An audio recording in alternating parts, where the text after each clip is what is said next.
Praise the lord, హల్లెలూయా. యథావిధిగా తండ్రిని మనం వేడుకుందాం.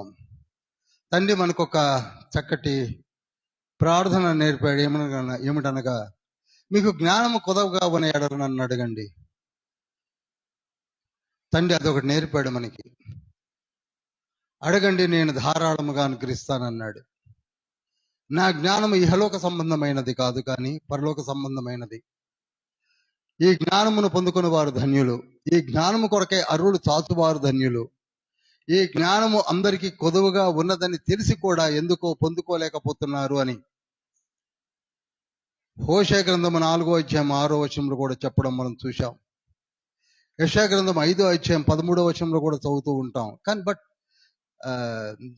The situation is entirely different. కనుక ప్రియులారా, వీక్షకులారా, దేవుని జ్ఞానమును పొందుకోవడానికి ప్రయత్నం చేయండి. ఇహలోక జీవితాలు శాశ్వతములు కావు. అగైన్ అండ్ అగైన్ తండ్రి మనకి చెప్తున్నది ఒకే ఒక్క మాట, ఏమిటనగా జ్ఞానము కావాలి, పరలోకపు జ్ఞానము కావాలి, ఇహలోక పరంగా కూడా జ్ఞానము కావాలి. జ్ఞానమే నిన్ను డ్రైవ్ చేస్తుంది, జ్ఞానమే నిన్ను నడిపిస్తుంది. జ్ఞానములో నీవు జీవించాలి, జ్ఞానములోనే నీవు నీ జీవితాన్ని కట్టుకోవాలి.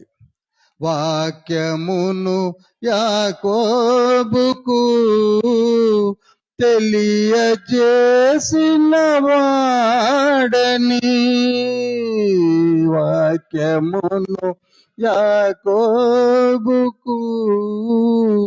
తెలియజేసిన వాడని, ఏ జనముకి లాగునా చేసియుండ లేదని, దేవునికి స్తోత్రము గానము చేయుటయే మంచిది. మనమందర స్తుతి గానము చేయుటయే మంచిది. తండ్రి, మీ పాదము చెందుకు వచ్చాం. అపోస్తుల కార్యములు ధ్యానించడం కొరకే వచ్చాం. అలనాడు ఒక ఉప్పెనగా లేచినటువంటి కార్యములు, దైవజనులు లేచారు, ఆది అపోస్తులు లేచారు, సువార్థికులు లేచారు, దేశ ప్రజలు లేచారు, సంఘటితముగా ఏకాత్మతో ప్రార్థించ మొదలుపెట్టారు. అదేవిధంగా మేము కూడా అటువంటి కార్యములు జరిగించాలని, మేము కూడా అదేవిధంగా వాడబడాలని ఒక దృఢ సంకల్పం కలిగిన వారమై జీవించులాగున మీరు మాతో మాట్లాడండి. మమ్మల్ని కట్టువారు మీరే, కుటుంబాలను కట్టేది మీరు, జీవితాలను కట్టేది మీరు, పరిచర్యను కట్టేది మీరు. మేము నిమిత్త మాత్రము. మాతో సూటిగా మాట్లాడండి, మమ్మల్ని సరిచేయండి. యెహెజ్కేలు నిలబెట్టినట్టుగా మమ్మల్ని నిలబెట్టండి. ఆత్మపూర్ణులై మీ కార్యములు జరిగించుటకు కావలసిన దివ్య జ్ఞానమును ప్రసాదించమని యేసయ్య పరిశుద్ధ నామములో అతి వినయంతో వేడుకుంటున్నాం పరమ తండ్రి. Amen, amen, amen.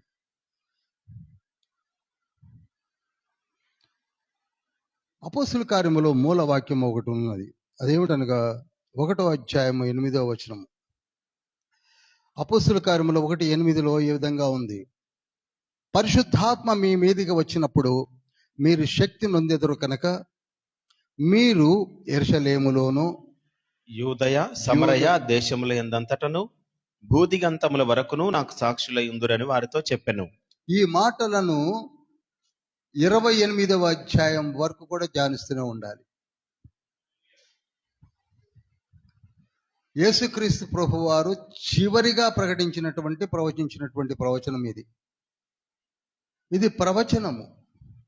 మనం ఇంతవరకు కూడా ప్రవక్తల ప్రవచనాలను చూశాము, విన్నాము. కానీ ఇక్కడ యేసయ్య 40 days వారికి కనపడి ప్రవచించిన ఒక అద్భుతమైన ప్రవచనం ఇది. అది ఏమిటనగా పరిశుద్ధాత్మ మీ మీదికి వస్తాడు, ఆయన వచ్చిన తర్వాత మీరు శక్తిని పొందుతారు. అప్పుడు మీరు యెరూషలేములో మొట్టమొదటిగా ప్రకటిస్తారు. ఆ తర్వాత యూదయలోనికి వెళతారు. ఆ తర్వాత సమరయ దేశంలోనికి కూడా వెళతారు. అక్కడ నుండి బూది గంతముల వరకు వెళతారు. ఇది తండ్రి చెప్పిన ప్రాఫెసీ. మనము గడిచిన వారంలో 7వ అధ్యాయం స్టీఫెన్ పరిచర్య దగ్గర ఆగాం మనం. ఇప్పుడు 8వ అధ్యాయాన్ని చదవబోతున్నాం. 8వ అధ్యాయం 1వ వచనం. ఆ కాలమందు యెరూషలేములోని సంఘమునకు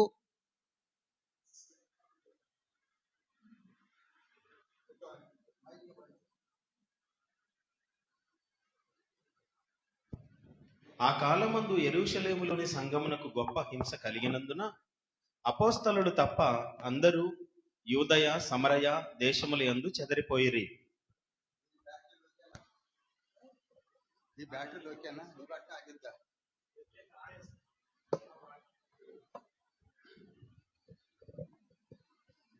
చూడండి, వినండి. ఆ కాలమందు యెరూషలేములోని సంఘమునకు గొప్ప హింస కలిగింది. ప్రభువు ఏ లేఖనాలనైతే ప్రవచించాడో అదే విధంగా మొట్టమొదటిగా పేతురు లేచి నిలబడి పరిశుద్ధాత్మ పూర్ణుడై 4 మెసేజెస్ చెప్పినప్పుడు 8,000 మంది మారారు. Only 4 messages, 8,000 of the people they have taken baptism. మారు మనసు పొంది తీసుకున్నారు. గొప్ప పరిచర్య ఆరంభమైంది ఎక్కడనగా యెరూషలేములో.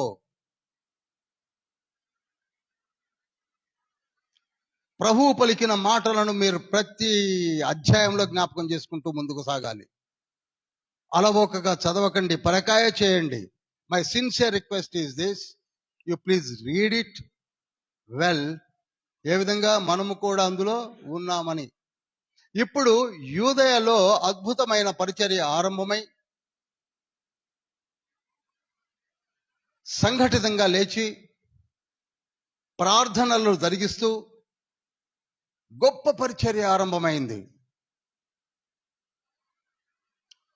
వారి పరిచర్య ఎంతగా విస్తరించిందనగా 7 సువార్థికులను యవనస్తులను ఏర్పాటు చేయవలసిన ఆవశ్యకత ఏర్పడింది. యవనస్తులను ఏర్పరచుకున్నారు. 7 persons: Stephen, Philip, Prochorus, నికానోరు, తీమోను, పెరమనోస్, Nicholas. వారు కూడా పరిచర్య మొదలుపెట్టారు. యవనస్తులైన వారు లేచారు. ఎక్కడైనా సరే పరిచర్య ఆరంభము గట్టిగా పటిష్టంగా జరగాలంటే యవనస్తులు లేవాలి. లేచారు. మనకందరికీ తెలుసు, అపోస్తులందరూ కూడా ఏజ్డ్ పర్సన్సే, ప్రౌఢ స్థితిలో ఉన్నారు.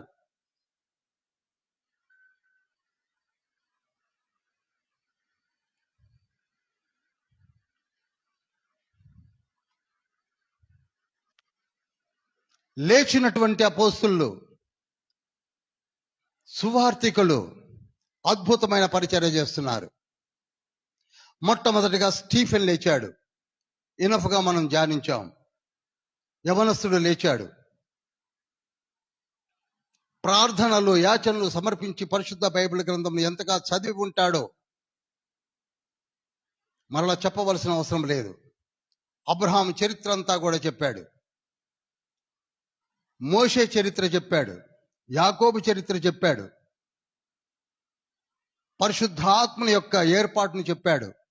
చివరికైనా నేను దేవుని, యేసుక్రీస్తు ప్రభువుల వారిని కూడా పరలోకంలో చూచుచున్నానని సాక్ష్యం ఇచ్చి చనిపోయిన వాడు. ఆ తర్వాత ఇక హింస ప్రబలింది. యేసయ్య చెప్పాడు, యూదయ, యెరూషలేము వదిలిపెట్టే పరిస్థితులు వచ్చేస్తున్నాయి. 8వ అధ్యాయము. ఆ కాలమందు యెరూషలేములోని సంఘమునకు గొప్ప హింస కలిగింది. ఎందుకనగా స్టీఫెన్ చంపేశారు. గలిబిలైపోతున్నది, భయపడిపోతున్నారు, భయక్రాంతులైపోయారు.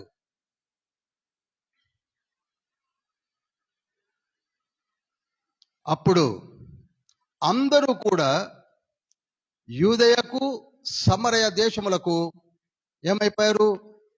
చెదిరిపోయారు, స్కాటర్ అయ్యారు. అయినా పరిచర్యను వదిలిపెట్టలేదు. అది గొప్పతనం. అయితే సౌలు, పౌలుగా మారక మునుపు అతని పేరు సౌలు, కొత్త వ్యక్తి అనుకునేరు. సౌలు ఇంటింటా చొచ్చి పురుషులను స్త్రీలను ఈడ్చుకుని పోయి చెరసాలలో వేయించి సంఘమును పాడు చేయుచుండెను. ప్రాణప్రదముగా సంఘముని హింసించుట తనకున్న కర్తవ్యముగా భావించి, అతను కూడా ఒక యవనస్తుడు. అతని నేటివ్ ప్లేస్ తార్సు, ధనవంతుడు. అతని తండ్రి రోమన్ మిలిటరీలో ఒక మంచి ఆఫీసర్. అతనికి రోమన్ సిటిజన్షిప్ కలిగి ఉన్నది. లెజిటిమేట్ డ్యూగా సౌలు అనే వ్యక్తికి కూడా రోమన్ సిటిజన్షిప్ అతనికి కూడా ఉన్నది. ధర్మశాస్త్రమునందు ఔపాసనము పట్టినవాడు.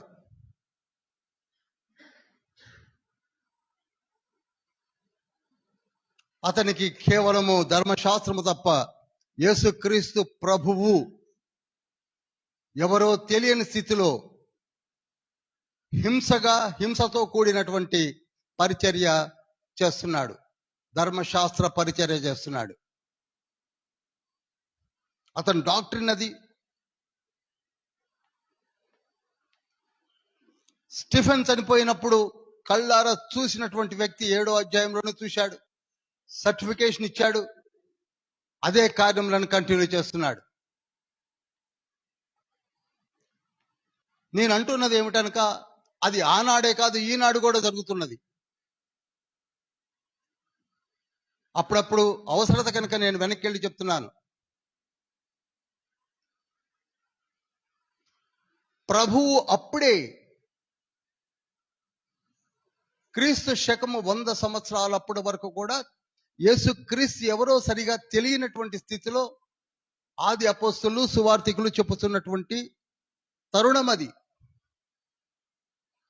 అప్పుడప్పుడే ప్రభువుని గురించి, యేసయ్యను గురించి, రక్షణ గురించి, శిలువ యాగము గురించి చెప్పడం జరుగుతుంది. పోతే విచారం ఏమిటంటే ఇప్పటికీ అదే పరిస్థితిలో ఉన్నాం. Even after 2000 years still we are having so many doubts about Jesus Christ.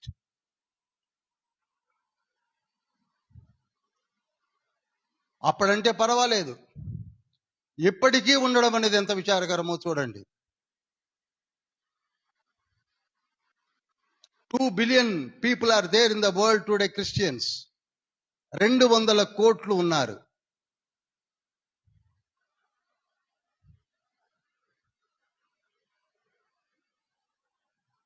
Doctrines మారిపోయాయి.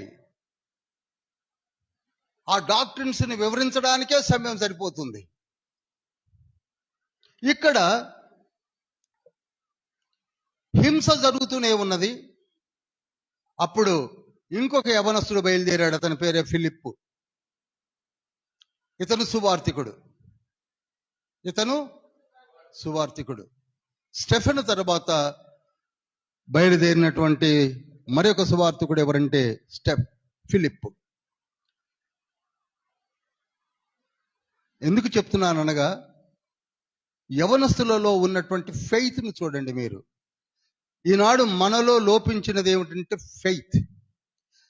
ఓపెన్గా చెప్తున్నాను, we're not having that much faith. విశ్వాసం అనే మాటను మనం కేవలము ఒక పదముగా తీసుకుంటున్నామే తప్ప ఆ విశ్వాస పరిమాణము ఎంత ఉన్నదో అది తెలుసుకోలేకపోతున్నాం. ఎందుకు? ఎఫెసీయుల రాసిన పత్రిక 3వ అధ్యాయము స్పష్టముగా తండ్రి ఆ విశ్వాసము కలిగిన వారందరూ కూడా పరలోకానికి వస్తారు యూదులతో పాటు అని చెప్పడం జరిగిందో 3:3-11 అదేవిధంగా 4:12 చదివినప్పుడు క్రీస్తునకు కలిగిన సంపూర్ణతకు సమానమైన సంపూర్ణత కలవారమగుటకు చాలండి. క్రీస్తునకు కలిగిన సంపూర్ణమైన స్థితి ఏదైనా కానివ్వండి, అంత సమానముగా మనము కూడా ఎదగాలి అనేది దేవుని యొక్క చిత్తం. మనం ఎక్కడ ఉన్నాం ఆలోచించండి. పరిపూర్ణత, సంపూర్ణత అనే మాటలు కనపడుతూ ఉంటాయి. మారు మనసు పొంది బాప్తిస్మము తీసుకున్న తర్వాత నీవు ఎదుగుతూ వెళ్ళాలి. అలా ఎదిగిన వారిలో ఎక్కువ టైం తీసుకొని ఇక్కడ నేను ముందు తీసుకుంటాను. ఈ వ్యక్తులు కనపడుతున్నారు. ఒకవైపు స్టెఫెన్ చనిపోయిన తర్వాత ఫిలిప్ లేస్తాడా? చెప్పండి, లేవాడు. ఒకవేళ లేచిన సమరయ్యకి పెడుతున్నాడు. సమరయులందరూ కూడా ఇంక ప్రభువుని అంగీకరించిన వారు కాదు. యేసయ్యను గురించి తెలిసిన వారి మధ్య యేసయ్యను గురించి చెప్పడానికి వెళ్ళడం పెద్ద గొప్పతనం ఏమి కాదు. అసలు యేసయ్య ఎవరో తెలియని చోటుకు వెళ్ళి చెప్పడం కష్టం. ఆ పని చేయడానికి బయలుదేరాడు. ఎవరు? ఫిలిప్పు. 5వ వచనం చూడండి. అప్పుడు ఫిలిప్పు సమరయ పట్టణమునకు వెళ్ళి క్రీస్తును వారికి ప్రకటించుచుండెను. ఇది మూలం.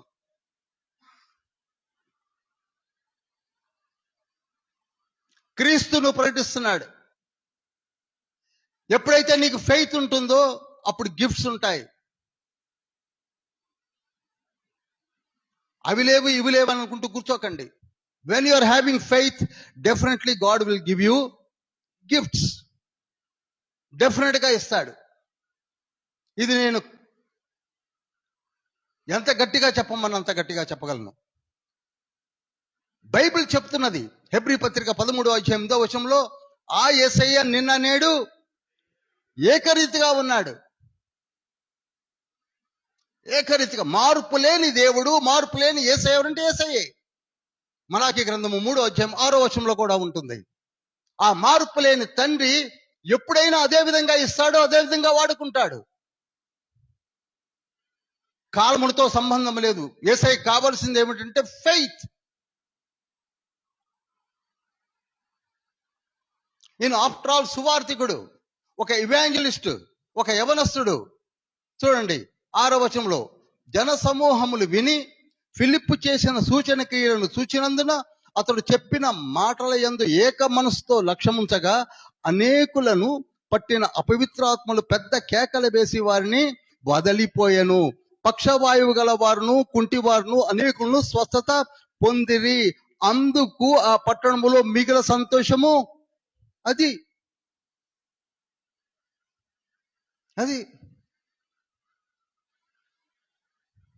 ఆది అపోస్తులు ఏదైతే చేశారో, అపోస్తులు ఏది చేశారో అదే చేస్తున్నాడు. Faith. If you are having faith, everything will be given from the heaven. Faith, that's all. ఏది రాదనుకుంటే 9 గిఫ్ట్స్లు అన్నీ ఉన్నాయి, ఒక 2 వచ్చి 7 రావంటే కరెక్ట్ కాదు అది. ఎప్పుడైతే సమరయులు వాక్యమును అంగీకరిస్తున్నారు సంతోషముతో, వారితో పాటు ఒక గారడివాడు, అతని పేరు సీమోన్, అతను కూడా పొందాడు. గారడి వాళ్ళు ఏంటండి, ఎవరైనా సరే దేవుని యొక్క సువార్త ముందు తల వంచవలసిందే.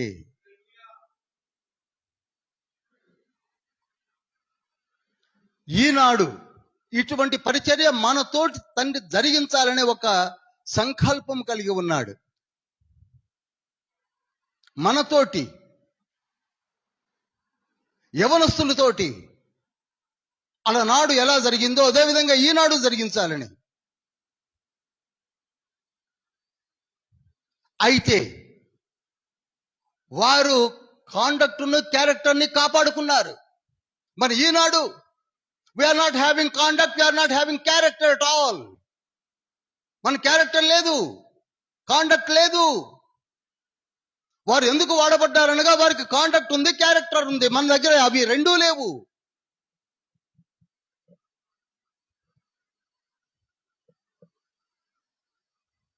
యవనస్తుల్ని మొట్టమొదటిగా ట్రాప్ చేసేది సెక్సువల్ డిజైర్స్.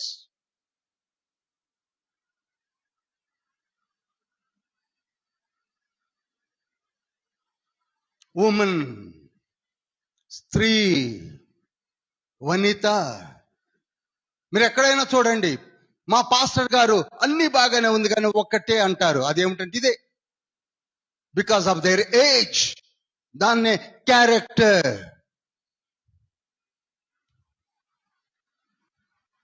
ట్రాప్ లో పడుతున్నారు. ఇక రెండవది,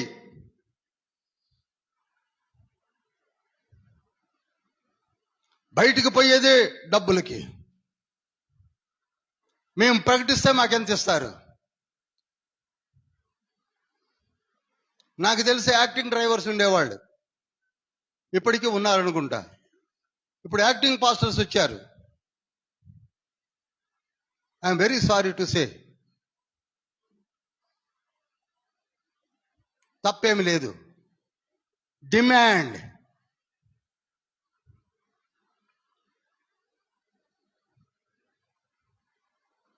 ప్రకటించమని తండ్రి చెప్పాడు, బోధించమని తండ్రి చెప్పాడు. మీ కొరకే గిఫ్ట్స్ నేను సిద్ధపరిచి మిమ్మల్ని వాడుకుంటాను, మీకు కావలసిన జ్ఞానాన్ని ఇస్తాను, followed by miracles and healings అని చెప్పాడు. నీకేం అవసరం? వాళ్ళే ఇస్తారు. సంఘాలు పోషించబడతాయి. ఇప్పుడు నేను బాగా చెప్తే నన్ను మీరే పోషిస్తారు. ఇంత భోజనం పెట్టరా? నంబర్ 1 ఏమిటండి యవనస్తులను పడగొడుతుంది? Sexual desires. Number 2, money. Money. విత్తము మంచిదే, విత్తము అవసరమే. ప్రసంగి గ్రంథము 10వ అధ్యాయం 19వ వచనంలో ఉంటుంది. Money management is also important in our life. కానీ అది క్రైటీరియా కాకూడదు. నీ సమర్పణ ఎలా ఉండాలి? నీ సమర్పణ జీవితం ఎలా ఉండాలి? దాన్నే క్యారెక్టర్.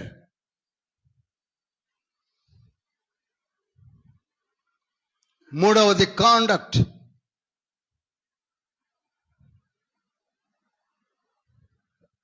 చాలా మంది క్యారెక్టర్ని కాండక్ట్ ఒకటే అనుకుంటారు. కాదు.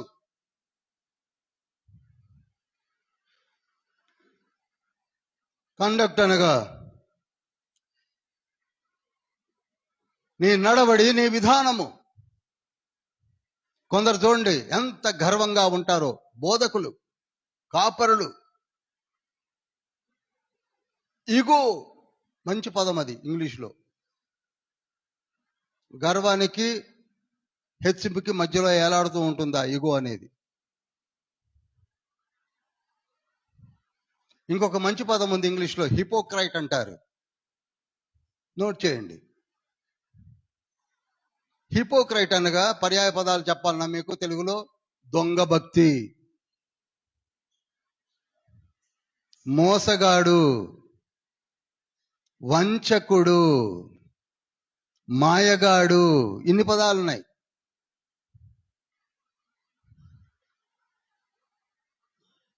వీటిలోనే పడిపోతారు. అలా పడిపోయిన హిపోక్రైటే సాతానుడు. ఎహెజ్కేలు గ్రంథం 28వ అధ్యాయము 14 నుంచి 17 వచనాలు.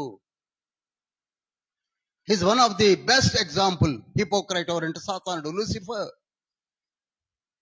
నేను దేవజనులారా, ఇవాంజలిస్టులారా, కాపరులారా, నీవు సర్వము జ్ఞానమును పొందుకోవాలంటే ఈ 3 వదిలేయాలి.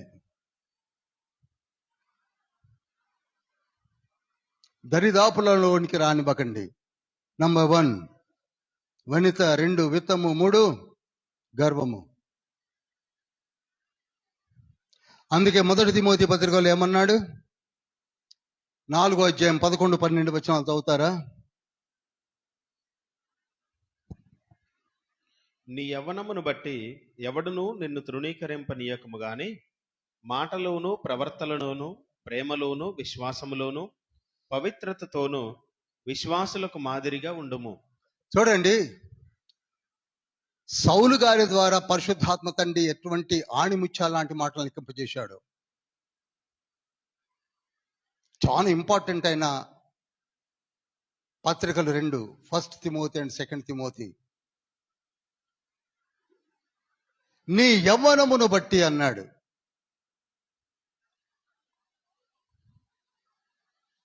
ఎవరి చేత తృణీకరింప పడవద్దు. నీలో మంచి విశ్వాసం ఉన్నది. 2 తిమోతి పత్రిక 1వ అధ్యాయం 3 నుంచి 5 వచనాల్లో ఉంటుంది. ఆ విశ్వాసము నీ డిఎన్ఏలోనే ఉన్నదని నేను నమ్ముతున్నాను అంటాడు.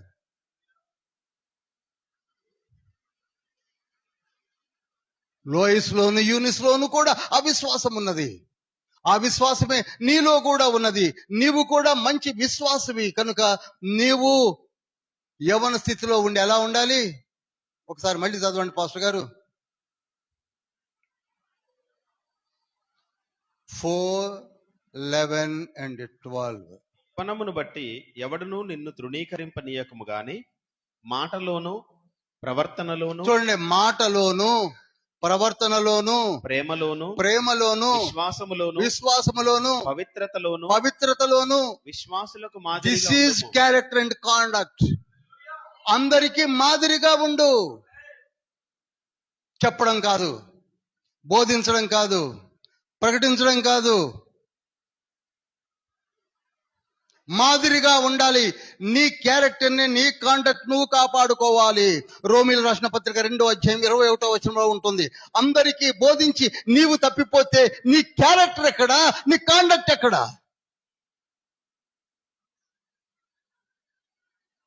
నీకు నీవు బోధించుకోవా?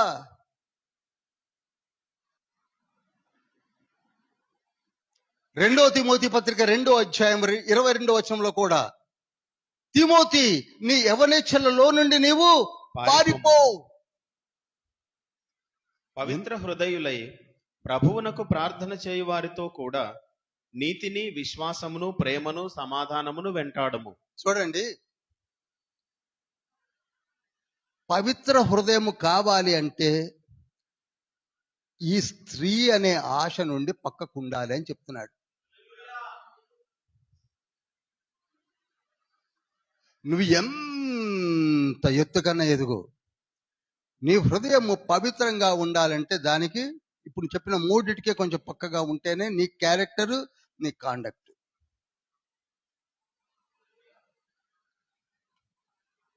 మనం ఏదో 4 మాటలు చెప్పుకొని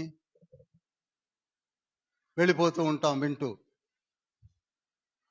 కానీ ఇక్కడ ఏమంటున్నాడు? మరొక మాట అవుతారా? నీవు యవ్వనేచ్ఛల నుండి పారిపోమ్ము. పవిత్ర హృదయులై ప్రభువునకు ప్రార్థన చేయు వారితో కూడా నీతిని, విశ్వాసమును, ప్రేమను, సమాధానమును వెంటాడుము.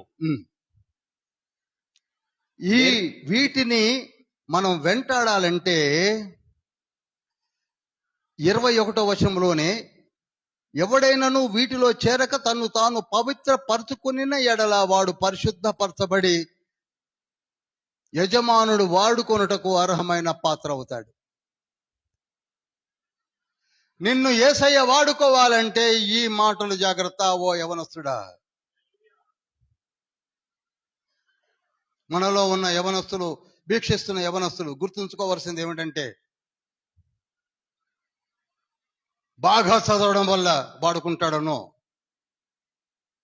బాగా ప్రార్థిస్తాను వాడుకుంటాడా అంటే కొంతవరకే. కానీ మొట్టమొదటి తండ్రి ఏం చూస్తాడు? కాండక్ట్ అండ్ క్యారెక్టర్ని చూస్తాడు.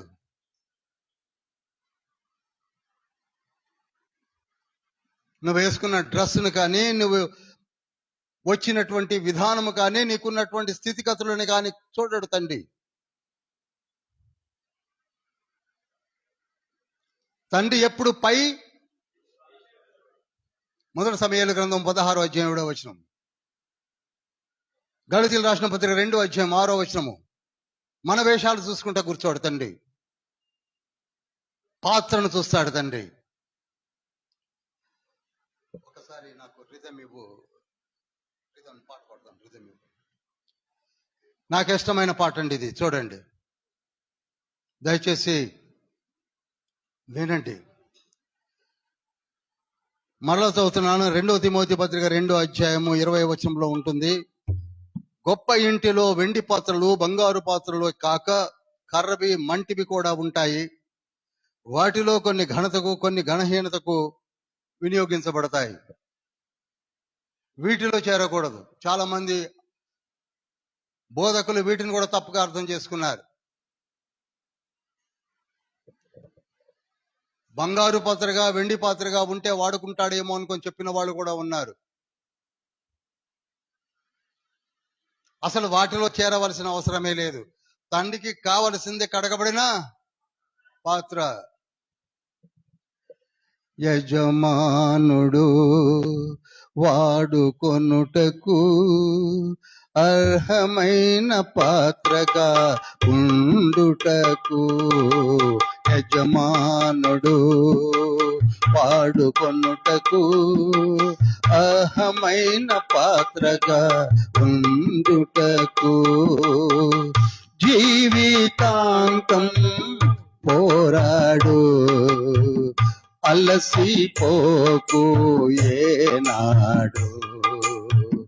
జీవితాంతం పోరాడు, అలసిపోకు ఏనాడు. యజమానుడు వాడుకొనుటకు అర్హమైన పాత్రగా ఉండుటకు, యజమానుడు వాడుకొనుటకు.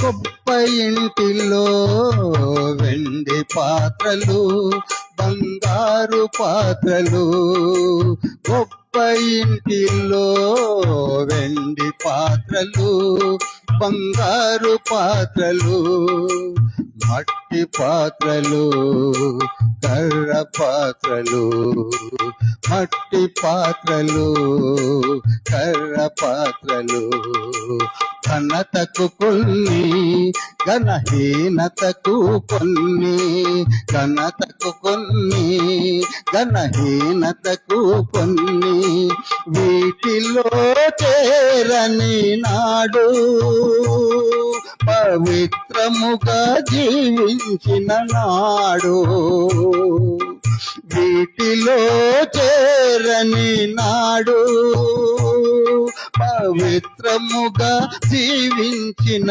నాడు, పరిశుద్ధుడవై యజమానుడు వాడుకొనుటకు, పరిశుద్ధుడవై యజమానుడు వాడుకొనుటకు అర్హమైన పాత్రవగుదువు. జీవితాంతం పోరాడు, అలసిపోకు ఏనాడు. యజమానుడు వాడుకొనుటకు.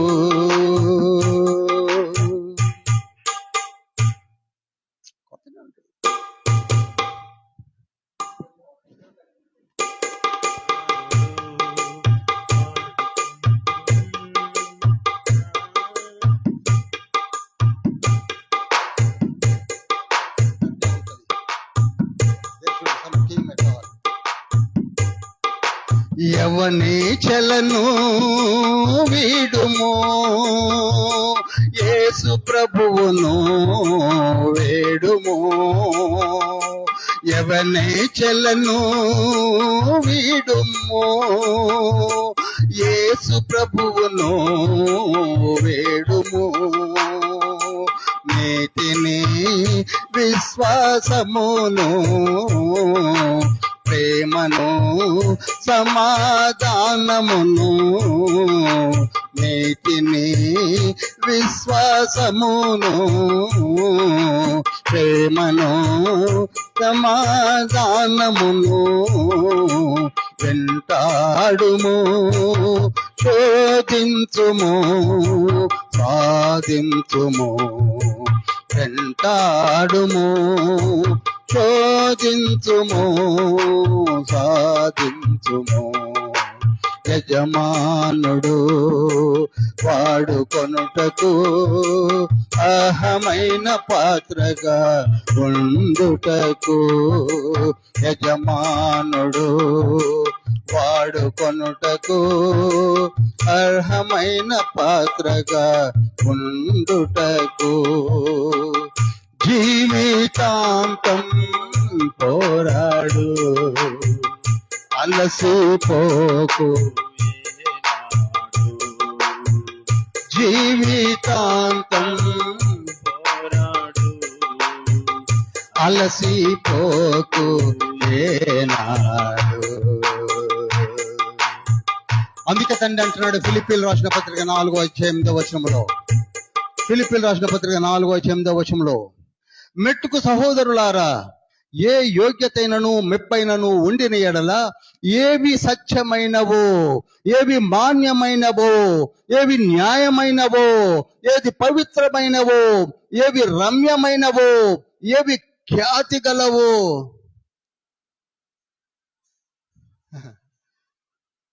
ఎటువంటి వర్డ్స్ అండి, ఎటువంటి వర్డ్స్ వాడాడో చూడండి తండ్రి. ఓ యవనస్తులారా,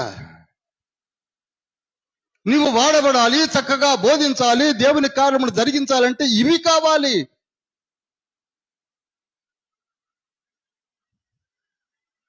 సహోదరులారా,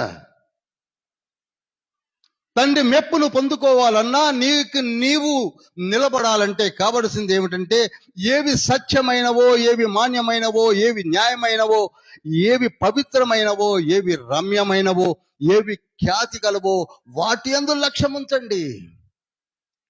not just your lustful life. అవి లేవు బ్రదర్, ఇవి లేవు బ్రదర్. ఎందుకుంటాయి బ్రదర్? నీ మనసులో అసలైనే లేవు.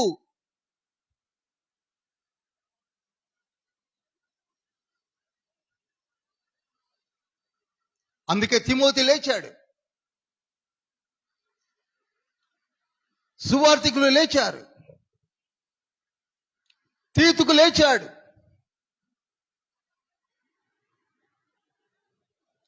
కొందరు లేచినట్లు లేచి పడిపోయారు. కారణం ఇవే. నికలాయితో తప్పిపోయాడు, హుమనైను తప్పిపోయాడు, అలెగ్జాండ్రు తప్పిపోయాడు, ఫుగెల్లే తప్పిపోయాడు, దేమా తప్పిపోయాడు, ఫిలేతు తప్పిపోయాడు. కారణాలు ఇవే.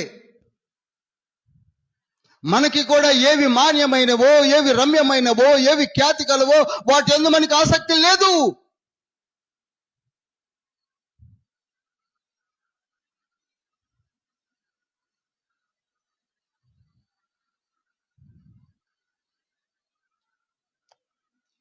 మనకి తపన ఉంది, విశ్వాసము ఉంది, కానీ ఈ ట్రాప్స్ లో ఇరుక్కుంటున్నామేమో, జాగ్రత్త అని తండ్రి చెప్తున్నాడు.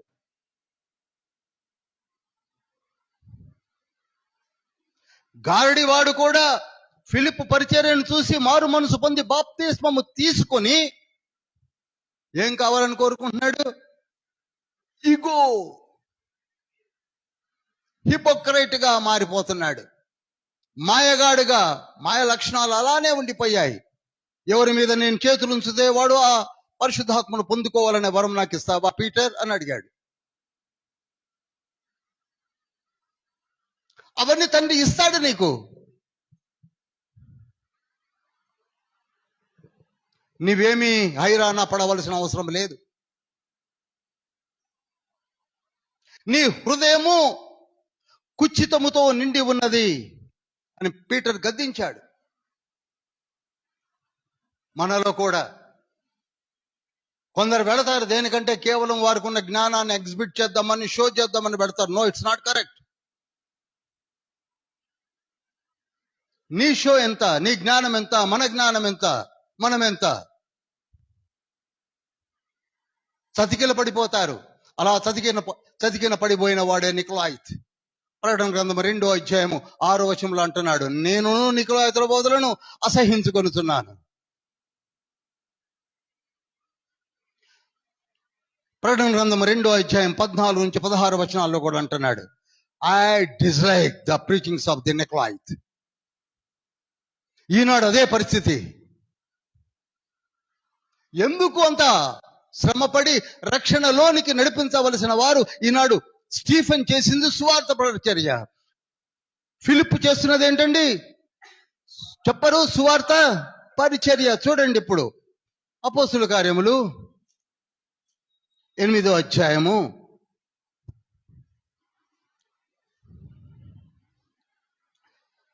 12వ వచనం చూడండి. అయితే ఫిలిప్పు దేవుని రాజ్యమును గూర్చి యేసుక్రీస్తు నామమును గూర్చి సువార్త ప్రకటించుచుండగా వారు విని. నేను మళ్ళీ చెప్తున్నానండి, మన దగ్గర ప్రీచర్స్ ఉన్నారు, బోధకులు ఉన్నారు.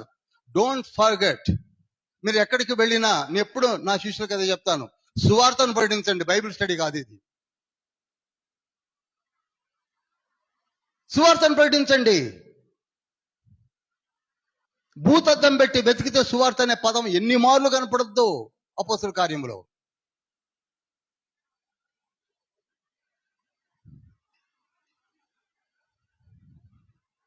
ఇరవై 5వ వచనం చూడండి. అంతటా వారు సాక్ష్యం ఇచ్చుచు ప్రభు వాక్యమును బోధించి యెరూషలేమునకు తిరిగి వెళ్ళుచు సమరయుల అనేక గ్రామములలో సువార్త ప్రకటించుచు. అది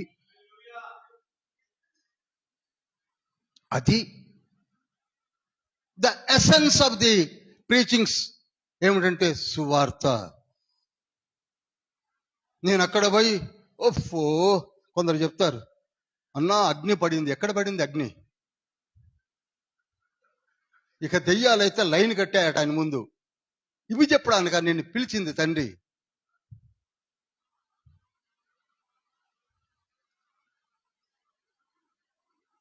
నాకు అన్నీ వచ్చు. ఏంటి వచ్చు? నేను విన్నాను కనుక చెప్తున్నాను. ఏమొచ్చండి? 0 పక్కన 1 వేసి నిలబడకపోతే నువ్వు 10 కూడా కావు. కనీసం 2 సున్నాలు అయితే పక్కన వేసి నిలబడితే 100 అవుతారు. అది పౌలు అవుతాడు, మనం కావు. మనం 0కే లేవు, 0.5. హల్లెలూయా, హల్లెలూయా. చక్కటి సువార్త సమరయ దేశంలో మారుమోగుతుంది. యేసయ్య చెప్పాడే, యూదయ యెరూషలేము యూదయ నందే కాక ఎక్కడికి వెళ్ళింది ఇప్పుడు సువార్త? సమరయకి వెళ్ళింది. అప్పుడు దేవుని యొక్క పలకరింపు, ఆత్మ పలకరింపు జరుగుతుంది. మిస్టర్ ఫిలిప్, ఇదిగో గాజా స్ట్రిప్ మీదుగా ఒక రథము పోతుంది చూడు. కందాకే రాణి ఉంది, ఆవిడకు ఒక ఫినాన్స్ మినిస్టర్ ఉన్నాడు, అతని పేరు ఈనోక్ అనగా నపుంసకుడు తెలుగులో, ఇంగ్లీష్లో ఈనోక్ అంటారు. అతని దగ్గరికి వెళ్ళు, అతని రథం ఎక్కు. చూడండి, ఇన్స్ట్రక్షన్స్ అంత క్లియర్ గా ఉన్నాయో. వెంటనే ఫిలిప్ పరిగెత్తాడు, ఏనోకుని చేయలేపిన వెంటనే ఆగాడు. ఏం చదువుతున్నావు అంటే ఐజయా అన్నాడు. యెషయా గ్రంథం చదువుతున్నాను. ఏమన్నా అర్థమవుతుంది? నాకేం అర్థం అవుతుంది నాయనా, నాకేమీ అర్థం కావట్లేదు అన్నాడు. అప్పుడు ఎక్కాడు రథము. ఎక్కి ఎవరి గురించి చెప్పాడు? యేసయ్యను గురించి చెప్పాడు. నువ్వు చదివేది 53వ అధ్యాయం నాయనా, అందులో ఉన్నదంతా ఎవరో కాదు, యేసయ్య ప్రవచనములని చెప్పాడు. సువార్త.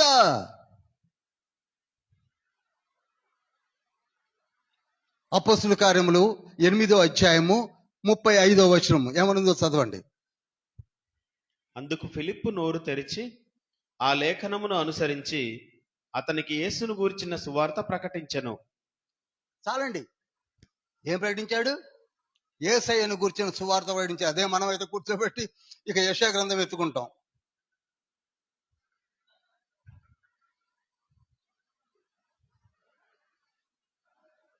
అందులో ఉన్నది ఎవరో కాదు, యేసుక్రీస్తు ప్రభు వారి గురించిన ప్రొఫెసీ అని చెప్పాడు. ఎంతగా వివరించాడో ఆయన. లేఖనములను అనుసరించి ఎన్ని ఎత్తుకున్నాడు. ఒక రకంగా హీఈస్ ఎ ఫినాన్స్ మినిస్టర్, హైలీ ఇంటలెక్చువల్. వెంటనే అన్నాడు, అయితే నేను బ్యాప్టిజం తీసుకుంటా. అదే అండి, నేను అనేది బాప్తిస్మం తీసుకుంటా అని అతను డెసిషన్ తీసుకున్నాడంటే ఈ చెప్పిన వాడు ఎంత బాగా చెప్పాడో అర్థం చేసుకోండి. హల్లెలూయా. సువార్త అలా ఉండాలి. లైఫ్ లాంగ్ మనం బాప్తిస్మం తీసుకోకూడదని తీర్మానం కూడా తీసుకున్న వాళ్ళు ఉన్నారు.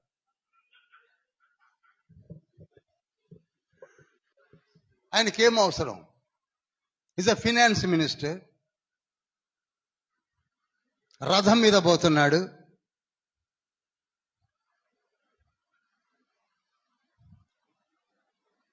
వెంటనే నాకు బాప్తిస్మం ఇవ్వవా? అదొకసారి పరకాయ చేస్తే ఆ రథంలో నువ్వు కూడా ఉంటే నీకు తెలుస్తుంది. ఎంత చెప్పి ఉంటే.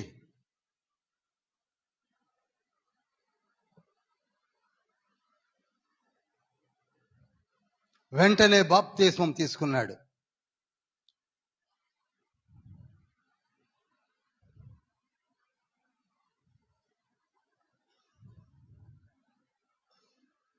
ఆ తర్వాత సంతోషముతో 39వ వచనం చూడండి. ప్రభు ఆత్మ ఫిలిప్పును కొనిపోయాను. నపుంసకుడు ఈనోక్ సంతోషించుచు తన త్రోవను ఎక్కడికి వెళ్ళిపోయాడు? ఇథియోపియాకి వెళ్ళిపోయాడు. ఇప్పుడు యేసయ్య మళ్ళీ చెప్పే మాట 1:8 వచనం గుర్తు తెచ్చుకోండి. సువార్త ఎక్కడికి వెళ్ళింది ఇప్పుడు? చెప్పరేమండి? ఇథియోపియాకి వెళ్ళిందని చెప్పండి అందరు పెద్దగా. ఇథియోపియాకి వెళ్ళింది ఇప్పుడు. బూదిగంతముల వరకు. ఎక్కడ ఇథియోపియా అండి?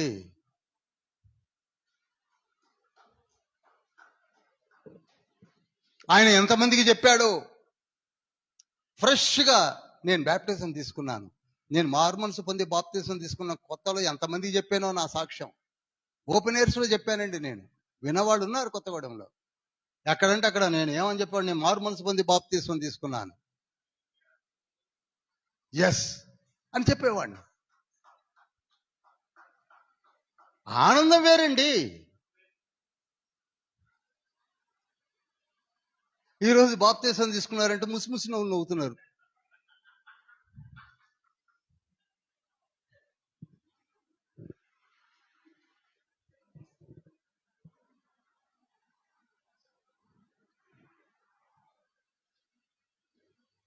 తీసుకున్నాను చెప్పడు, తీసుకోరు చెప్పడు. ఏమిటి?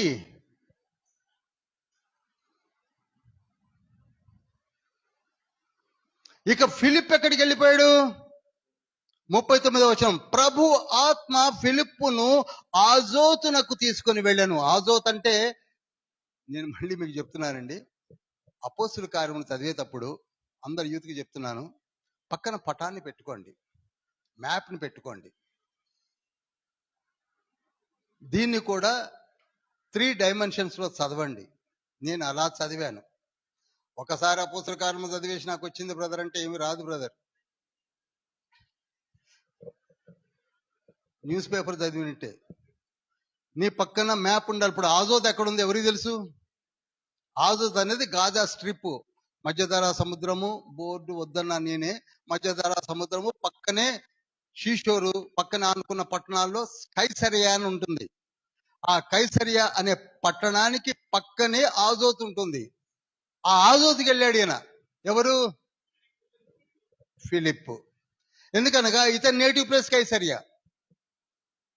ఎవరు నేటివ్ ప్లేసు? ఇప్పుడు మీకు ఈ పటము పక్కన ఉంటే,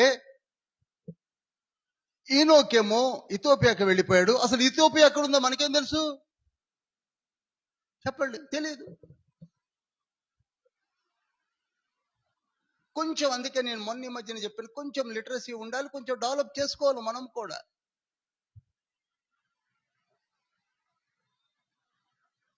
ఆత్మ కొనిపోయింది ఎక్కడికి? ఆజోతికి.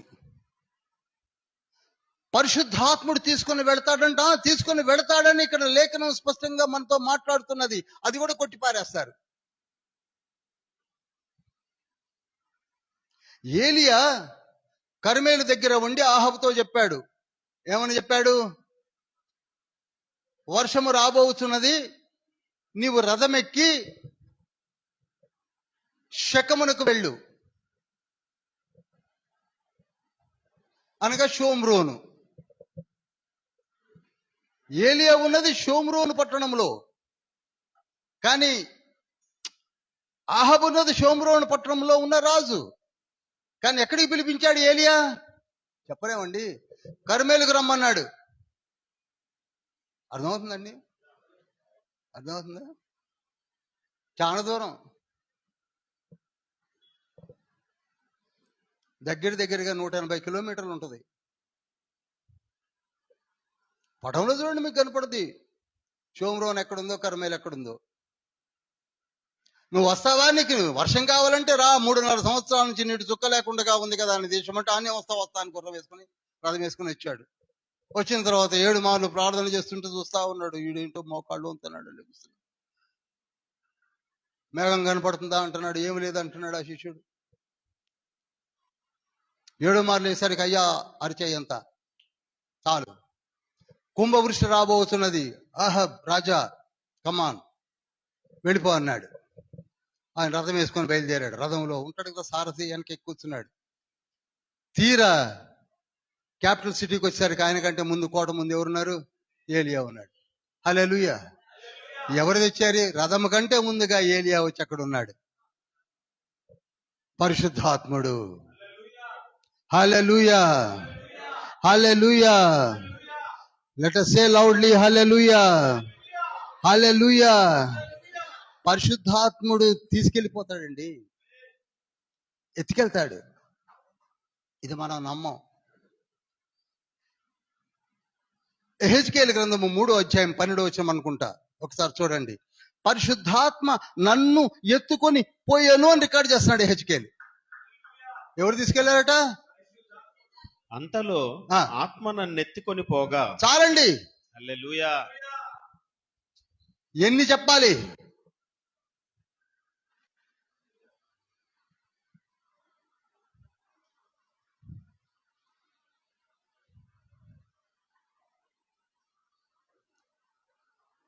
అంత చక్కటి ప్లాన్ గా ఉంటుంది తండ్రి యొక్క ఏర్పాట్లు.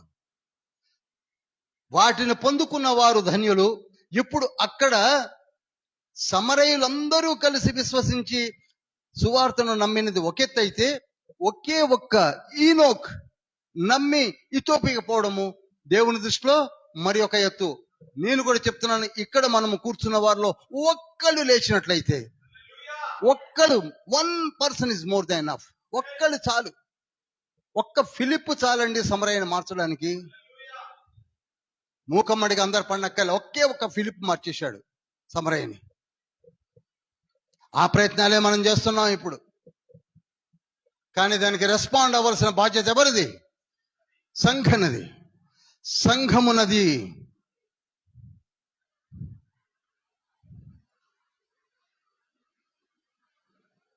ఇప్పుడు ఎక్కడ దాకా వచ్చింది పరిచర్య చెప్పండి? సమరయకు వచ్చేసింది, కైసరియకు వచ్చేసింది, ఆజోతునకు వచ్చింది, ఇథియోపియాకు వెళ్ళిపోయింది. ఇక 9వ అధ్యాయంలోకి వస్తున్నాను.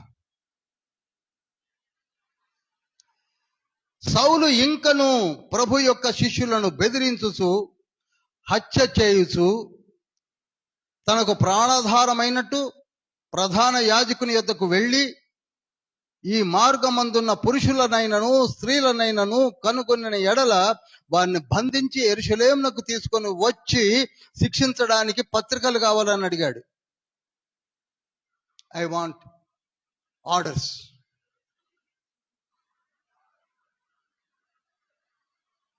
చాలా ఘోరమైనటువంటి స్థితిలో ఉంది సంఘం. యూదయ యెరూషలేములో. అయితే ఇతను ఏం చేశాడు? ఒక అడుగు ముందుకు వేసి, ఇక నేను దమస్కు పోయి పట్టుకొని వస్తానని చెప్పి పత్రిక ఏమంటున్నాడు. ఇప్పుడు ఎక్కడ పోతున్నాడు ఈయన చెప్పరు? దమస్కుకి పోతున్నాడు. దమస్కు అనేది సిరియాకు రాజధాని. పటం ఎదురుగా పెట్టుకుంటే సిరియా ఎక్కడుందో కనపడాలి. యెరూషలేము, సమరయ, గలిలియ పైన ఉంటుంది. రైట్ సైడ్ కి తూర్పు దిక్కున సిరియా ఉంటుంది. అక్కడికి ఈయన బయలుదేరదామని చూస్తున్నాడు. ఇక ఎవరైనా సరే ఏసంటే నేను పట్టుకొస్తానని బయలుదేరాడు రథం మీద. అతడు ప్రయాణము చేయుచు దమస్కు దగ్గరికి వచ్చినప్పుడు 3వ వచనము, అకస్మాత్తుగా ఆకాశం నుండి ఒక వెలుగు అతని చుట్టూ ప్రకాశించి ఏమన్నాడు? 4వ వచనం చూడండి. సౌలా సౌలా, నీవేళ నన్ను హింసించుచున్నావని ఒక స్వరము పలుకుట విన్నాడు. ఇక్కడ నిజంగా యేసయ్యను సౌలు ఎక్కడ హింసిస్తున్నాడండి? సౌలు హింసిస్తుంది, సంఘాన్ని హింసిస్తే యేసయ్య రెస్పాండ్ అవుతాడు. చప్పట్లు కొట్టండి, చప్పట్లు కొట్టండి. నిజమైన దైవజనులపై ఏమైనా ఈగ వాలినా తండ్రి ఒప్పుకోడు, అస్సలు ఒప్పుకోడు. నువ్వు దమస్కుకు వస్తున్నాడని తెలిసిన వెంటనే సంఘములో ప్రార్థనలు జరుగుతున్నాయి. అతను దమస్కు వస్తున్నాడని తెలిసి చిన్న సంఘము ప్రార్థన చేస్తుండగా యేసయ్య కూడా పైనుండి చూస్తున్నాడు. అన్ని విషయాల్ని ఈనాడు మనం చూడలేదు అనుకుంటున్నారా? చెప్పండి. ప్రతిదీ చూస్తున్నాడు, లేకపోతే ఎంత కష్టపడవలసిన అవసరమే లేదు.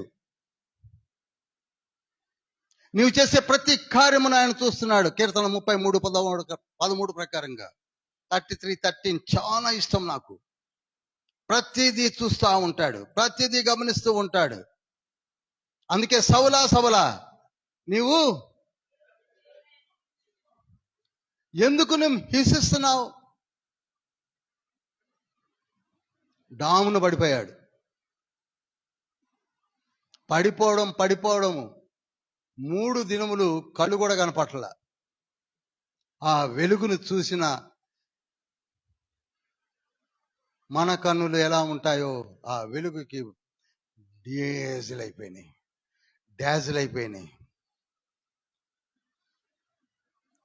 9వ వచనంలో ఉంటుంది, 3 దినములు చూపు లేక అన్నపానములు ఏమీ పుచ్చుకొనక.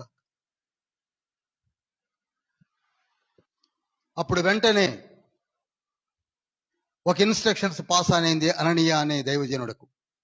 అననీయ, నేను ఒక పాత్రను ఏర్పరచుకున్నాను, ఆ పాత్రే సౌలు. అతను ఇప్పుడు చూపులేక తిన్నని అనే వీధిలో ఉన్నాడు. అతని దగ్గరికి వెళ్ళి నువ్వు ప్రార్థన చేయి. చూడండి ఎంత క్లియర్ కట్ గా ఉన్నాయి ఇన్స్ట్రక్షన్స్. ఏనంటున్నాడు? అయ్యా, అతని గురించి నేను చాలా విన్నాను, నేను చెప్పింది చేయి. నాకు తెలియదనా అని యేసయ్య ఏమన్నాడు? 15వ వచనం చూడండి. అందుకు ప్రభు అంటున్నాడు, నీవు వెళ్ళుము, అన్యజనుల ఎదుటను. నంబర్ 1 బాగా నోట్ చేయండి. అన్యజనుల ఎదుటను. ఇది కూడా ప్రాఫెసీ, తండ్రి ఇచ్చిన ప్రాఫెసీ అగెన్స్ట్ పాల్ టు అననీయ. అన్యజనుల ఎదుటను. నంబర్ 2 రాజుల ఎదుట. మనలా కాదు, కింగ్స్ ఎదుట చెప్పేది ఎవరనుకున్నారు? పౌలు. 3 ఇజ్రాయేలీల ఎదుట. ఏ సంఘాన్ని హింసిస్తూ ఇజ్రాయెల్ని జైల్లో వేసి హింసించాడో వాళ్ళ ఎదుట కూడా ఈయనే నా నిమిత్తమై సాక్ష్యం చెప్పబోతున్నాడు. ఇజ్రాయేల్ ఎదుటను నా నామం భరించుటకు ఇతడు నేను ఏర్పరచుకొనిన సాధనమై ఉన్నాడు. అంత మాత్రమే కాదు, నా నామము కొరకు ఎన్ని శ్రమలను అనుభవింపవలను నేను ఇతనికి చూపేదనని అతనితో చెప్పాను. ఇక మీరు 14 పత్రికలను చదువుతున్నప్పుడు, 4 జర్నీస్ని మీరు ధ్యానిస్తున్నప్పుడు ఈ 15వ వచనం ఎప్పుడు కూడా గుర్తుపెట్టుకోండి. అందుకే పౌలుకి ఆ ధైర్యం, ఆ విశ్వాసం. నీకు విశ్వాసం ఎప్పుడు కలుగుతుందనగా, నీవు తండ్రి యందు అంటుగట్టబడి ఉన్నప్పుడు, బలహీన మనస్తత్వమును విడనాడినప్పుడు.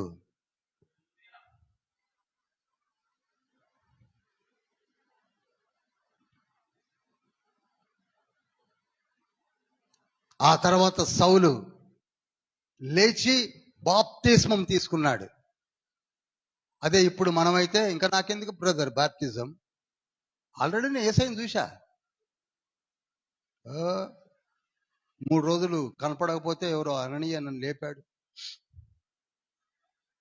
నాకు ఇక బాప్తిస్మం అక్కర్లేదని వాడు అన్నాడా? చెప్పరు. ఏమన్నాడు చూడండి,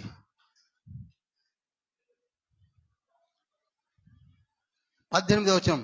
అప్పుడే అతని కన్నుల నుండి పొరల వంటివి రాలగా దృష్టి కలిగి లేచి బాప్తిస్మము పొందెను. మళ్ళా చెప్తున్నాను, బ్యాప్టిజం ఇస్ మస్ట్.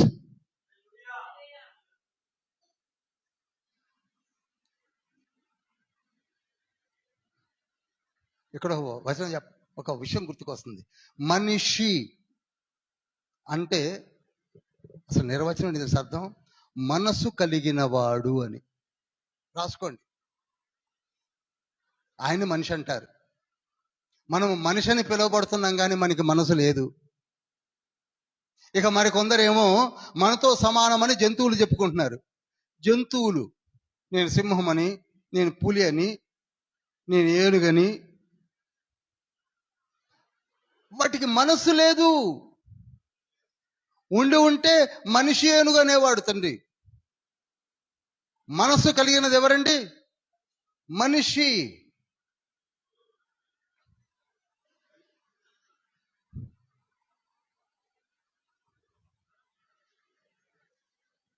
అందుకే ప్రభు అంటున్నాడు, మనసు మార్చుకో మనిషి, మనసు మార్చుకో. అంతే, నువ్వు చేయవలసింది ఒకటే ఒకటి, change your attitude, change your mind set. అంతే. అది మార్చుకున్నాడు. ఇప్పుడు సౌలు వెంటనే ఏమయ్యాడు? పాలుగా మారిపోయాడు, పౌలు అయిపోయాడు. ఆ తర్వాత ఇక మీకు 9వ అధ్యాయం అంతా చదివి ఉంటారు అని అనుకుంటున్నాను. చదివి ఉంటే ఆయన మొదలుపెట్టింది ఏంటో తెలుసా? యేసే రక్షకుడు, యేసే దేవుని ప్రతిరూపము, యేసే క్రీస్తు, యేసయ్యను మీరు ఆశ్రయించకపోతే దేర్ ఇస్ నో లైఫ్ అని చెప్పడం మొదలుపెట్టినప్పుడు అందరూ ఆశ్చర్యపోయారు. తాకీదులు పట్టుకుని పోయిన వాడింటి ఇలా తిరిగి వస్తున్నాడని. కంప్లీట్ టర్న్ అయిపోయాడు. ఎక్కడ పడితే అక్కడ యేసయ్య అంటున్నాడు, ఎక్కడ పడితే అక్కడ యేసయ్య. నేను కూడా మారు మనసు పొందాను, నేను కూడా యేసయ్య బిడ్డగా మారిపోయాను. ధర్మశాస్త్రము వలన నీకు కొంత వరకు జ్ఞానము ఎంట్రీ దొరికింది, కానీ యేసయ్య వలన నిత్య జీవం దొరికిందని చెప్పాడు. అది సువార్త. చదవండి, మీకు 9వ అధ్యాయం అంతా కనపడుతుంది. ఇతను చూసినటువంటి బర్నబా ఏం చేశాడో తెలుసా? ఇతనిలో చాలా మార్పు కనపడుతున్నదని దగ్గరగా తీసి best bosom friend to Paul ఎవరంటే బర్నబా. మనకు కూడా కొందరు, అందుకే మంచి స్నేహితుని ఏర్పాటు చేసుకోండి, దుష్ట సాంగత్యాన్ని వదిలిపెట్టండి, ఒక మంచి దైవజనుడితో సాంగత్యం చేయండి, ఒక మంచి స్నేహితుడిని పెట్టుకోండి.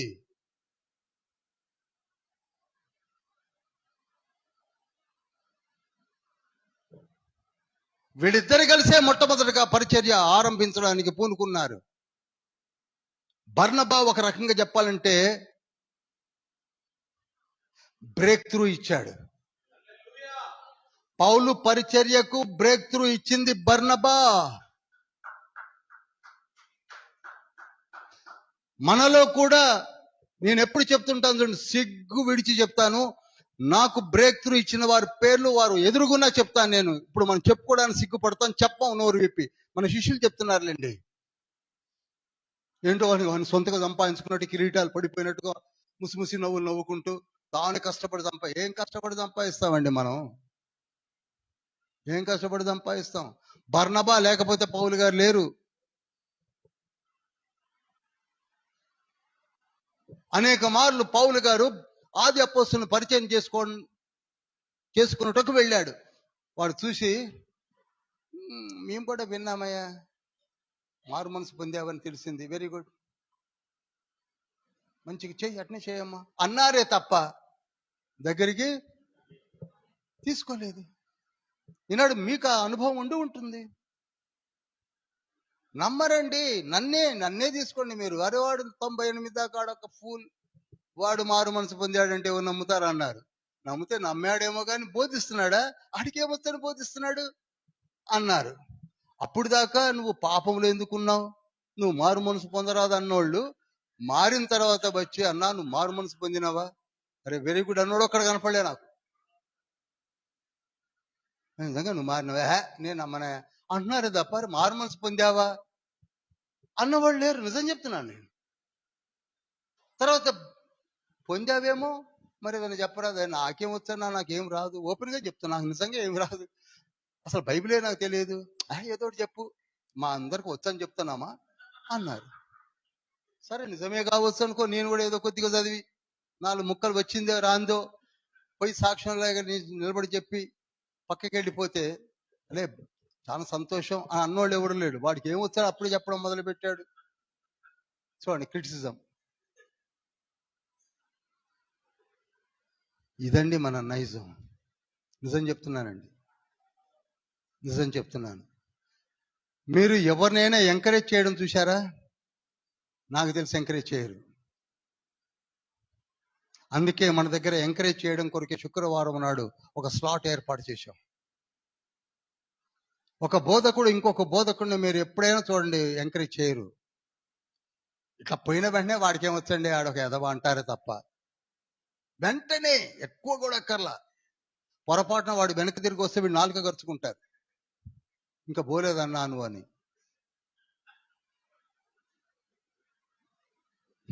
What a wonderful persons.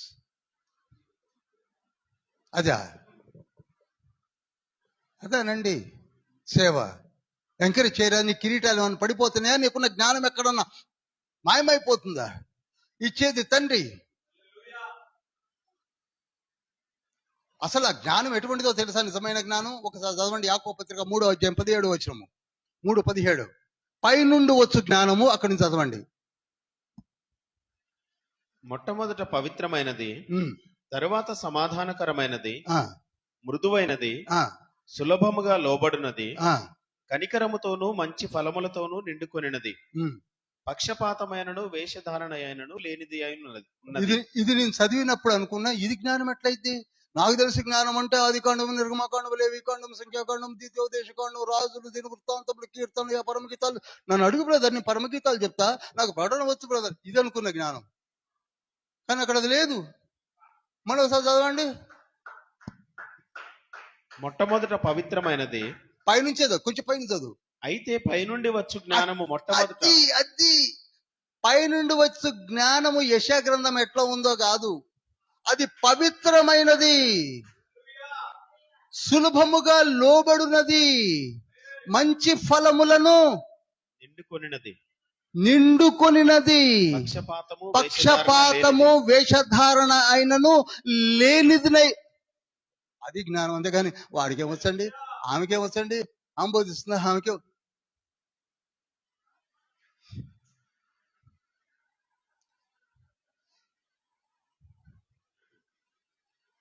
పోటీ తత్వాలు. కనుక ప్రియులారా, పౌలు మారాడు, సువార్త పఠిస్తున్నాడు, అద్భుతమైన పరిచర్య ఆరంభమైంది. 31వ వచనము, 9వ అధ్యాయం 31వ వచనము. కావున యూదయ, గలిలయ, సమరయ దేశముల అంతటా సంఘము క్షేమాభివృద్ధి నొందుచు సమాధానము కలిగి ఉండెను. ఇక్కడ ఆగి 1వ అధ్యాయం 8వ వచనం జోడించండి. చూసారా?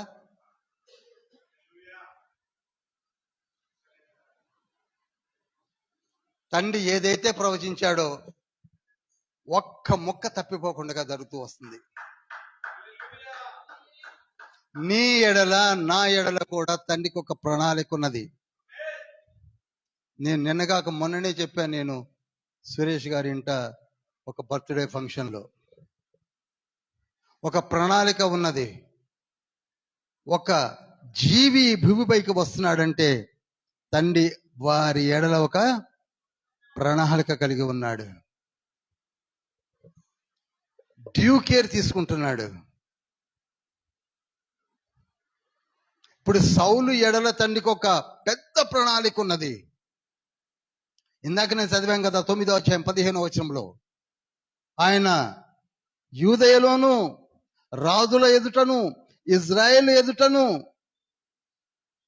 అందరి ఎదుట ఆయన సాక్ష్యము చెప్పుతూ అనేక హింసలను కూడా భరిస్తూ నా కొరకే ఏర్పరచబడిన ఒక సాధనం. అదేవిధంగా మనలను కూడా,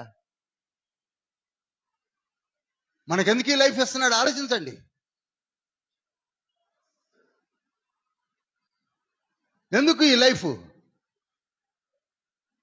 ఎందుకు గిఫ్ట్స్ ఇస్తున్నాడు? ఎందుకు జ్ఞానం ఇస్తున్నాడు? ఎందుకు బైబిల్ ఇస్తున్నాడు? ఎందుకు జీవితాన్ని ఇచ్చాడు? ఎందుకు బిడ్డల్ని ఇచ్చాడు? ఆలోచించండి.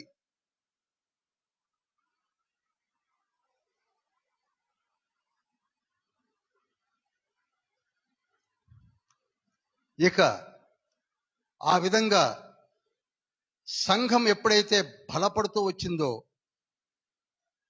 పేతురు మరల ఆయా ప్రాంతములలో తిరుగుతూ ఈ 9వ అధ్యాయము 10వ అధ్యాయము 11వ అధ్యాయములలో 12వ అధ్యాయం కూడా ఉంటుంది. ఈ అధ్యాయాల్లో పేతురు మరలా మనకు కనపడతాడు. నేను ఇంతగానే చెప్తూ కొంచెం పక్కకి వెళ్ళింది ఏంటంటే, అపోస్తుల కార్యం ఇలా చదవండి, అపోస్తుల కార్యములు విప్పండి, చక్కగా ప్రార్థన చేయండి, మ్యాప్స్ పక్కన పెట్టుకోండి, చదువుతూ ఉండండి. యొప్పే ఎక్కడుంది, ఆజోతు ఎక్కడుంది, కుప్రా ఎక్కడుంది, ఇథోపియా ఎక్కడుంది, ఈకొనియా ఎక్కడుంది, పిసిదియా ఎక్కడుంది, ఇలా మీరు చూస్తూ చదవండి. ఇది ఫస్ట్ డైమెన్షన్ ఆఫ్ రీడింగ్. ఇక్కడికి అపోస్తుల కార్యం వచ్చినట్టు కాదు. ఇక రెండవది, ఆయా పాత్రలు ఏ విధంగా కదిలించబడుతూ ఎక్కడెక్కడికి ఎవరు పెడుతున్నారో చదవండి. This is second dimension of reading. ఆయా పాత్రలు ఎవరెవరు వెళ్ళారు, పౌలు బర్నబాలు ఎక్కడికి వెళ్ళారు, పౌలు సీలలు ఎక్కడెక్కడికి వెళ్ళారు, పౌలు తిమోతి తీతుకులు ఎక్కడెక్కడికి వెళ్ళారు, వీళ్ళకి ఇంకెవరైనా పాత్రలు తగిలాయా, లూకా ఎవరైనా తగిలాడా, ఇంకా ఎవరైనా కనపడ్డారా, ఏ ఏ ప్రాంతాల్లో పరిచర్య చేశారు, వాళ్ళకు వచ్చిన విపత్తులు ఏమిటి, ఇదంతా మీకు సెకండ్ డైమెన్షన్ లోనే ఉంటుంది. ఇక థర్డ్ డైమెన్షన్ ఏంటంటే, అసలు ఈ పాత్రలను తండ్రికి ఎందుకు అలా కదిలిస్తున్నాడు. ఇప్పుడు నేను కొత్తగూడెం నుంచి ఎందుకు ఇక్కడికి వస్తున్నాను, ఎందుకు ఆ పాస్టర్ గారు కొత్తగూడెం నుంచి ఇక్కడికి వస్తున్నాడు, ఇవి తండ్రి యొక్క ప్రణాళికలో కొన్ని పాత్రలను కదిలిస్తూ ఉన్నాడు. ఈనోకి ఎందుకు వచ్చాడు యెరూషలేముకి? మార్పు చెందడానికి వచ్చాడు. తండ్రి ఒక్కొక్కరిని ఎందుకు మారుస్తాడనగా, ఇక్కడికి వచ్చి మారు మనసు పొంది బాప్తిస్మం తీసుకున్న వాళ్ళు ఉన్నారు, పేరు చెప్పను గాని. తండ్రి వాడుకోవడానికి ముఖ్యమైన సాధనం ఏమిటంటే మారు మనస్సు, సువార్త పరిచర్య భారము. నేను మరలా చెప్తున్నానండి, ఈ విధంగా ప్రతి పుస్తకాన్ని చదవండి. ఒక అపోస్తులే కాదు, మామూలుగా మీరు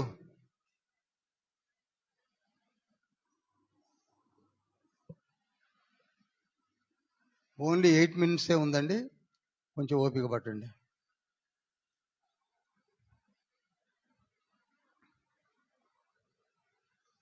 how to read the Bible. తండ్రి నడిపింపు నీకు ఉంటుంది. మామూలుగా ఉన్నంత కాలము 73 సార్లు చదవండి, ఉపయోగం లేదు.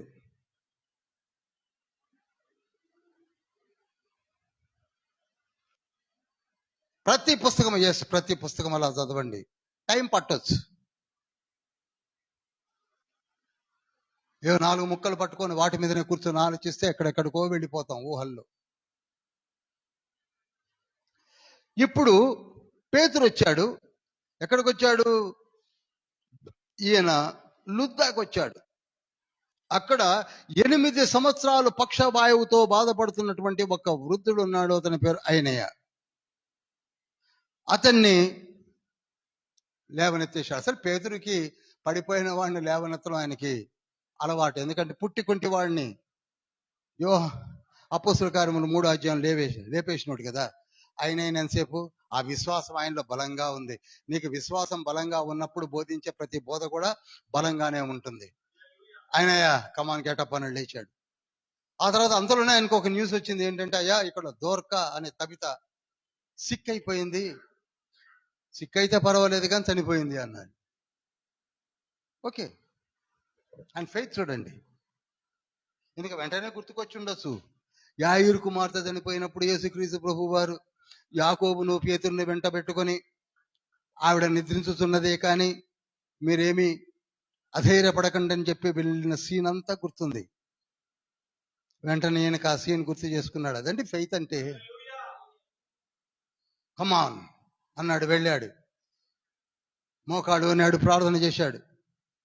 ప్రభువా, ఐ నో మీరు జరిగించిన కార్యము నా చేత జరిగిస్తారని. మామూలుడు కాదండి. అదే అపోస్తుల కార్యములు 5వ అధ్యాయం 15వ వచనంలో ఏమున్నది? ఆయన నీడ పడితే చాలు స్వస్థతలు జరుగుతాయన్న సంగతి ఆయనకి తెలుసు కదా. అంతకంటే జస్ట్ బిఫోర్ ఆయన లేపాడు కదా. మంచి ఫామ్ లో ఉన్నాడు, మంచి ఫామ్ లో ఉన్నాడు, మంచి స్ట్రెంగ్త్ లో ఉన్నాడు, మంచి విశ్వాసంలో ఉన్నాడు. వెంటనే ప్రార్థన చేస్తే ఆవిడ లేచి కూర్చుంది. ఇక చూడండి, సంఘములో ఎటువంటి విశ్వాసము కలుగుతుందో. యుప్పే అంతా కూడా ఓఫో, లుద్దా అంతా కూడా మామూలైనటువంటి స్థితి కాదు. అందుకైనా యుప్పేలోనే ఉన్నాడు కొంతకాలము. సమయం అయిపోయింది. నెక్స్ట్ వీక్ 10th చాప్టర్లోకి వెళదాం. నేను మీతో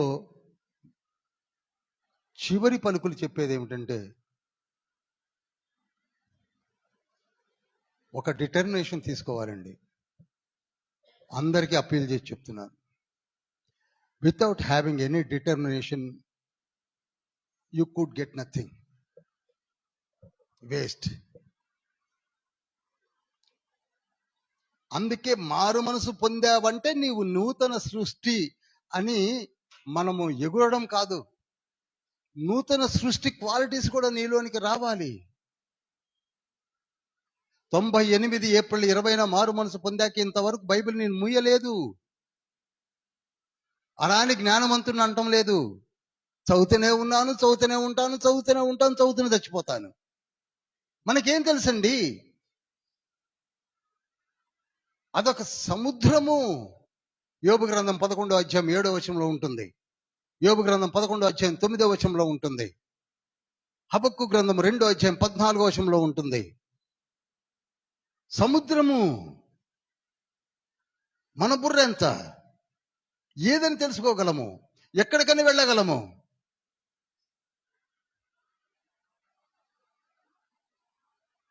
ఒక చిన్ని ట్రాన్స్లేషన్నే గుర్తుపట్టలేని స్థితిలో మనం ఉన్నాం. చిన్ని ట్రాన్స్లేషన్స్ని. అటువంటి కోకొల్లలు ఉన్నాయి. అది Hebrew text and Greek text. మూలాల్లోనికి వెళితే పిచ్చి లేచిపోద్ది మనకి. కానీ సారాన్నే పొందుకోలేకపోతున్నాం. మూలాల దాకా ఎక్కడ పోతాం మనం? చెప్పండి.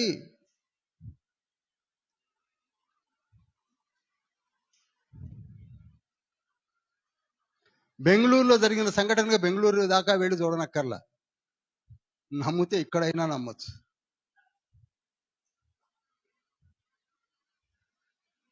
అందరం లేచి నిలబడదాం. నువ్వు కొడతనే ఉండు. రిధము ఆపకు. నేను చేయి చూపిస్తాను. 2 చేతుల పైకి ఎత్తుదాం. తండ్రి మనతో మాట్లాడిన మాటలు ఏమిటనగా, ఓ యవనస్తులారా, అపోస్తుల కార్యములు ధ్యానించిన వారలారా, యవనస్తులందరూ లేచారు. అక్కడ వదిలివేయవలసింది ఏమిటనగా, యవనస్తులు ఫస్ట్ ఆఫ్ ఆల్ 3 అద్భుతమైన విషయాలు చెప్పాడు. 1, స్త్రీలకు దూరంగా ఉండండి. అనగా అర్థం ఏమిటంటే స్త్రీ సాంగత్యమును జాగ్రత్త అన్నాడు. నంబర్ 2, మనీ మ్యాటర్స్ జాగ్రత్త అన్నాడు. నంబర్ 3, ప్రైడ్నెస్, ఈగో, హిపోక్రసీ జాగ్రత్త అన్నాడు. కాండక్ట్ అండ్ క్యారెక్టర్ని కాపాడుకో అన్నాడు. కాండక్ట్ అండ్ క్యారెక్టర్ని కాపాడుకోండి. తండ్రి మనతో మాట్లాడుతున్న మాటలవి. ఈ జ్ఞానము నీకు కావాలి అంటే చదువుట కాదు, ధ్యానించమన్నాడు. కీర్తనలు 1:1-3లో ధ్యానించు, భయపడకు, భీతి చెందకు, నేను నీకున్నాను. అటువంటి అపోస్తుల కార్యమును మనం ధ్యానిస్తున్నాం. మీకు మీరుగా ఒక డెసిషన్ తీసుకోండి. అంతేగాని ఏదో బోధిద్దాము, ప్రకటిద్దాము అంతవరకే అనుకుంటే ఏమీ పొందుకోలేమేమో. ఈ పాటను మనం జ్ఞాపకం చేసుకుందాం. యజమానుడు వాడుకొనుటకు అర్హమైన పాత్రగా ఉండుటకు, యజమానుడు వాడుకొనుటకు అర్హమైన పాత్రగా ఉండుటకు, జీవితాంతం పోరాడు, అలసిపోకు ఏనాడు, జీవితాంతం పోరాడు, అలసిపోకు ఏనాడు, యజమానుడు వాడుకొనుటకు.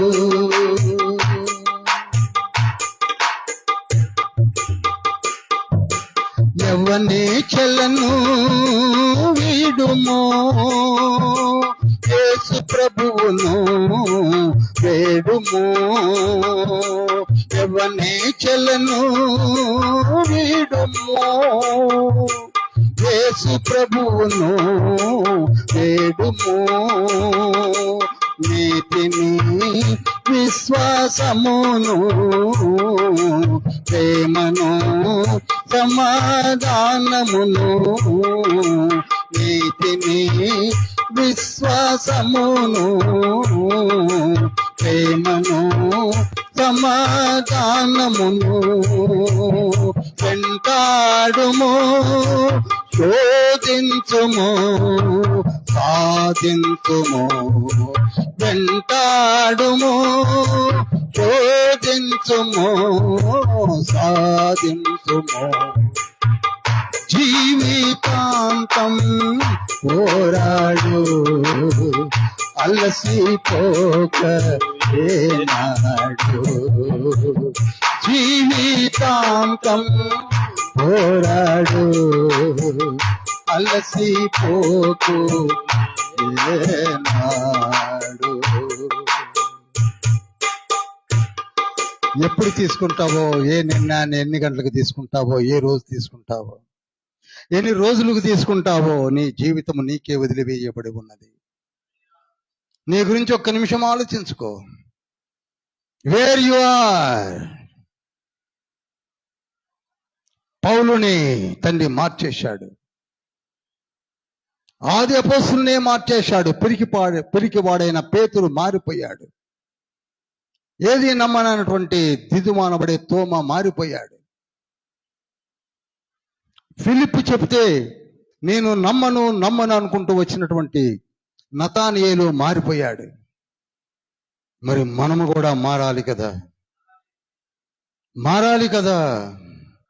అందుకే కదా అపోస్తుల కార్యములో మన చేత ధ్యానింపజేస్తున్నాడు. యవనస్తులందరూ మారి పరిచర్య చేస్తున్నారు. అనేక పాత్రలు లేచాయి. వాడబడుతున్నాయి.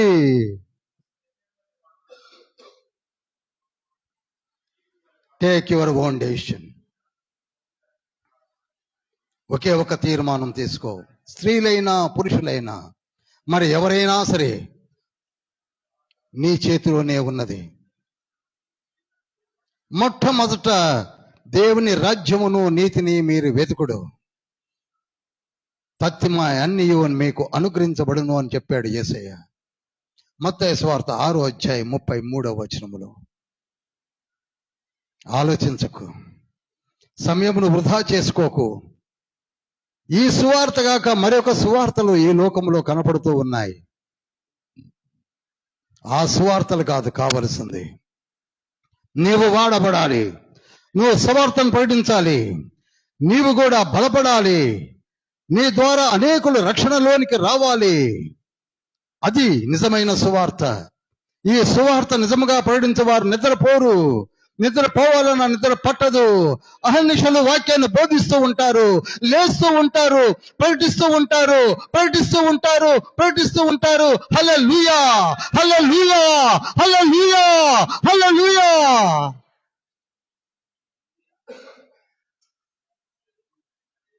ఏ చలనము లేకుండా ఉన్నాడంటే అతనిలో మంట లేదు, మంట లేదు. అపోస్తుల కార్యములో ఏ పాత్రనైనా తీసుకోండి, ఏ పాత్రనైనా తీసుకోండి, సువార్త, సువార్త, సువార్త, సువార్త, సువార్త, సువార్త. ఈ నిత్య రాజ్య సువార్త లోకమందంతటా ప్రకటించబడితేనే నేను రాను అని చెప్పిన యేసయ్య మాటలను జ్ఞాపకం చేసుకోవాలి మనం. యేసయ్య, ఈ నీ బిడ్డలమైన మేము ఈ రాజ్య సువార్తను ప్రకటిస్తాము, మాకు జ్ఞానాన్ని ఇవ్వండి. అలనాడు మీరు ఏర్పరచుకున్న పాత్రల వల్ల ఏ పాత్రను కూడా మలచండి, శక్తిని అనుగ్రహించండి, గిఫ్ట్స్ని అనుగ్రహించండి, వారి కుటుంబాలను దీవించండి, వారి గర్భములను ఆశీర్వదించండి, వారి వ్యాపారమును దీవించండి, వారు కొన్న ఉద్యోగములను, వారు తీసుకున్న నిర్ణయాలను, ఇంకా మారు మనసు పొందని వారు ఉంటే మారు మనసు పొంది మీ కార్యములు చేపట్టే గొప్ప భాగ్యము మాకు కూడా ప్రసాదించమని, ఇక్కడ జరుగుతున్న సువార్త పరిచర్య భారమును అందరూ మోయినట్లుగా 197 దేశాల్లో మాలో ఉన్న వారిని కూడా వాడుకోనండి తండ్రి, వాడుకోనండి. సంఘ కాపరిని, వారి కుటుంబంలో సంఘ పెద్దలను, ఉమెన్ ఫెలోషిప్ని, యూత్ ఫెలోషిప్ని దీవించి ఆశీర్వదించమని, దూర ప్రాంతంలో నుంచి మా మధ్యలోనికి నడిపించబడినటువంటి కాపర్లను, సువార్థికులను దీవించండి తండ్రి. వారి నోట ఉంచిన మాటలను మీరు దీవించండి ప్రభువా. మమ్మల్ని వాడుకోండి యేసయ్యా, మమ్మల్ని వాడుకోండి యేసయ్యా. ఇదే మాట అందరూ పలకండి, నన్ను వాడుకో యేసయ్యా, నన్ను వాడుకో యేసయ్యా, నన్ను వాడుకో యేసయ్యా. ఈ చిన్ని ప్రార్థన మీ బంగారు పాదం చెంతకు చేర్చుకోనమని యేసయ్య పరిశుద్ధ నామములో అతివిడంతో వేడుకుంటున్నాం పరమ తండ్రి, ఆమేన్.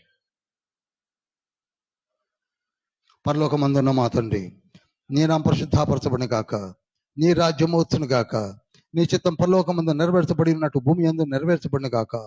మనదన్న ఆహారం నేడు మాకు దయచేయము. మా ఇలా అపరాధం చేసిన వారిని క్షమించి ఉన్న ప్రకారం మా అపరాధం క్షమించు. శోధన నుండి దృష్టిని తప్పించు. ఎందుకనగా రాజ్యము, శక్తి, మహిమ నిరంతరం నీవైనవి తండ్రి, ఆమేన్. యేసుక్రీస్తు ప్రభు వారి యొక్క కృపయు, తండ్రి అయిన దేవుని ప్రేమయు, పరిశుద్ధాత్మని యొక్క సహవాసము నిరంతరము మనకు తోడై నేడే ఉండును గాక, ఆమేన్. మీ అందరికీ ప్రభు యేసు నామములో వందనాలు తెలియజేస్తున్నాను. హల్లెలూయా, హల్లెలూయా, హల్లెలూయా.